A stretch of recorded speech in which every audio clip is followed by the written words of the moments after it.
Mendan xafa bo'lib qolishingiz aniq.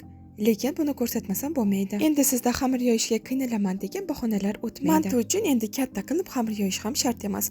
Uyg'ur mantini erkaklar tayyorlagan bir paytda bekajonlarimiz bu usulda ko'zini yumgan holatda ham idishimizga un, suv, tuz, tuxum chaqib qattiqroq xamir tayyorlaymiz. Nachinkasi uchun qiyma, mayda to'g'ralgan piyoz, dumba yog'i, tuz, murch solib yaxshilab aralashtiramiz.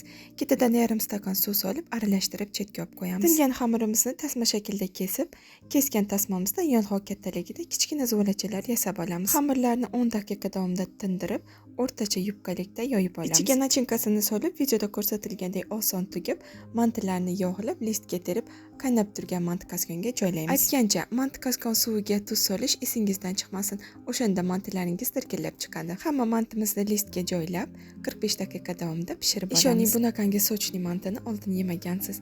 Retseptni kimga jo'natishni bilasiz-a? Yoqimli ishtaha.